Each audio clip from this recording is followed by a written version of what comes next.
Kia ora Star Wars fans, welcome to Middle Age Kiwi Man collecting Star Wars figures. In this video we're going to take in the highs and the lows of the vintage collection in 2024. My t-shirt might be a little bit of a hint of one of the lows, but actually there's been some awesome stuff, so let's go check it out. Alright, the vintage collection, this is what it's all about. 3.75 inch scale. It's all about the play sets and the vehicles and the world building. It's the world building scale. And it's world building weekend. So we got an awesome array of things this year. We got the Armorer's Forge, which was announced and delivered this year, which was a really cool surprise. Moff Gideon's Imperial Light Cruiser Hallway, which is an awesome modular set. You can set up heaps of characters there. The Jabba the Hutt set, it finally came this year, and I've got to say, absolutely magnificent. What a fantastic set. And then recently I got the New Republic E-Wing and KE4M4.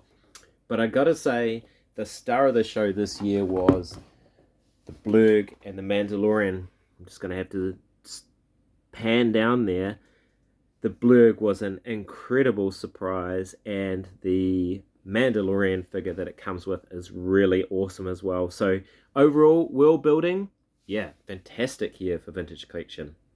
And let's not forget the Ghost that's due by the end of the year.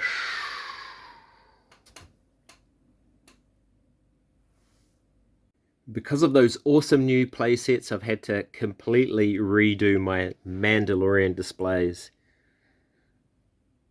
Looks pretty cool though. Bit of a weird year for the deluxes. In my opinion, all of these are absolutely outstanding figures. We'll start with Jango Fett.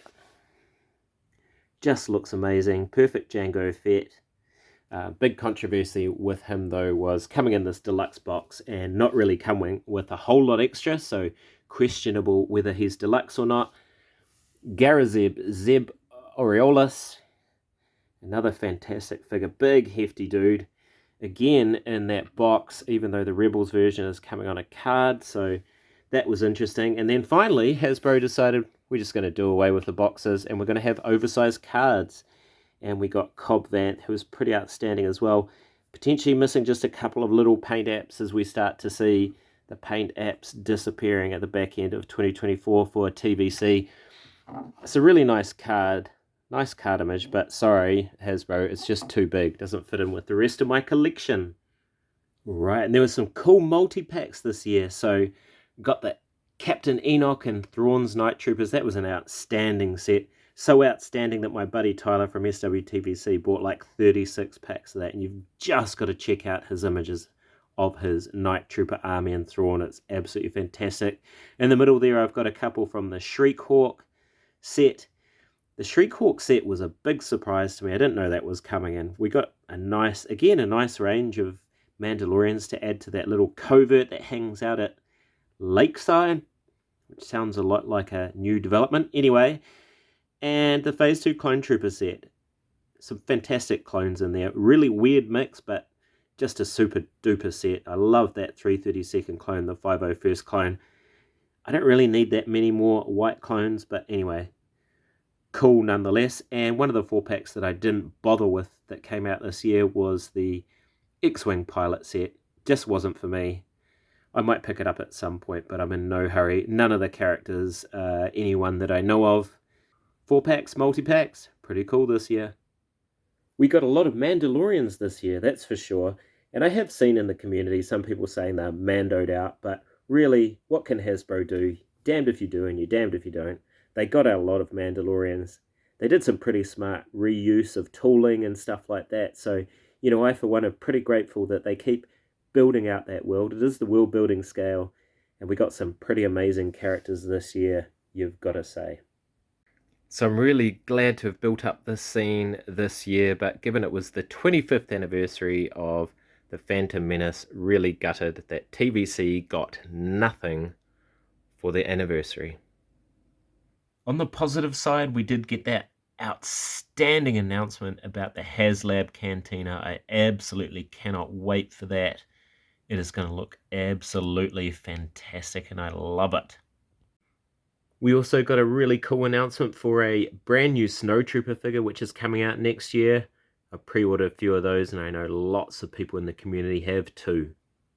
We did get quite a few re-releases and things like that this year, but it was really nice to get a slight retool to the Dark Times Vader and get us the definitive episode for Darth Vader, and on that classic car back.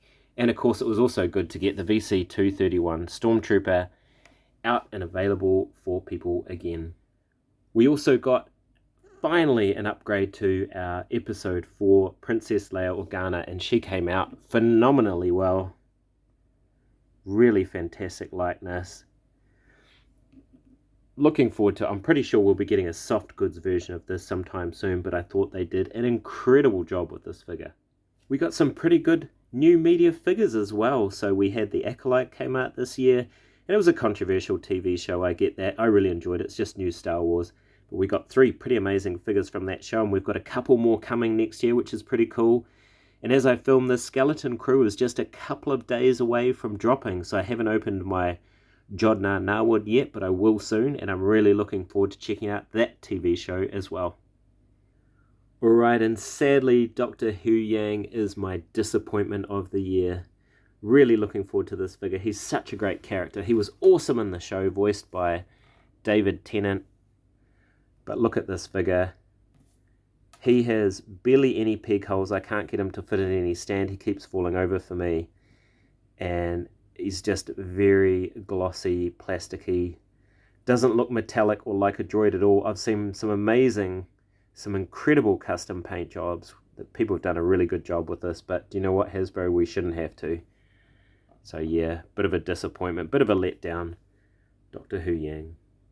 Standout surprise of the year for me absolutely has to be the Blurg. I think it's absolutely fantastic. What an incredible set, and I'm so stoked that we got it in 2024. Right, getting into the nitty-gritty now. This is my top 10. This is my long list for figure of the year, and I'm just going to go through all of them and explain why I picked them in my top 10. A couple of notable omissions that just missed out. The Darth Vader and New Hope definitive version just missed out. There's a really good upgrade, but just not enough newness to make the cut. Similarly with the Mandalorian Judge, I love that one. I love the reuse of parts and stuff like that. Great colors, but couldn't make my top 10. So left to right, we've got Kanan Jarrus. It's an absolutely phenomenal Jedi figure. I've just been rewatching Rebels, and that just looks absolutely spot on. We've got May Assassin in the back there. She comes with some incredible soft goods and some really good detailing. She holds her dagger as well. You get her into some awesome poses. Really, really cool. Ahsoka the White. Potentially a controversial top 10, but I just opened her recently and I think she looks phenomenal. That Rosario Dawson face sculpt is so good. And even though she reuses parts, there's actually quite a bit of newness in there. Of course, the magnificent Leia figure. Zeb, another awesome Rebels figure. He is just stunning. He's such a chunky boy. We're getting another version with the Ghost soon. Really, really cool. Jedi Master Soul. Again, I think the likeness is incredible. I love the little gauntlets. The soft goods robe is really, really good. It's probably going to fall off his stand. Captain Enoch, maybe a bit of a surprise to people, but when I was looking through the figures again, I absolutely love this guy. Not heaps of new tooling, but they just really captured that. I hope Tyler likes this figure because he's got like 35 of them. So, yeah, I hope he likes that one. Cobb Vanth, finally we got Cobb Vanth. He's really cool, really well done. Missing a couple of paint apps potentially, but that's, you know, par for the course now in 2024. Vintage collection. Got Jango Fett, and I know this is controversial because people say he wasn't a deluxe. I don't think he was a deluxe either, but I think he's an absolutely fantastic figure. They did him perfectly. Dooku, Count Dooku, the great Christopher Lee. Another one we've been waiting on for ages, and they absolutely nailed it. And of course, Princess Leia Organa. Such a lovely figure captured finally. So that is my long list, my top 10. Alright, that was pretty tough to get it down to a top 3. There's so many of the figures this year that I absolutely love. Let's take another look again at Kanan Jarrus. Wow, he's an incredible figure. Perfect Jedi articulation, all of that. We got Cobb Vanth. We waited a long time for this guy. He's really, really cool. He's got the armor. It's got that lovely red skivvy. But overall, at the end of the day, I had to give it to my boy Count Dooku. This is a figure I've been waiting a long time for this. And I gotta say, it's absolutely perfect. Some people say the likeness of Christopher Lee's not that good, but I have no idea what figure they're looking at. I love the versatility of it. I love that he comes with the lightning hands that, you know, used to be part of Palpatine's, actually. But yeah, he can do everything he did in the movie. Just absolutely amazing. Anyway, please let me know in the comments below, what was your figure of the year? I'm middle-aged Kiwi man collecting Star Wars figures. Thank you so much for watching. Ka kite, and I'll see you on another video.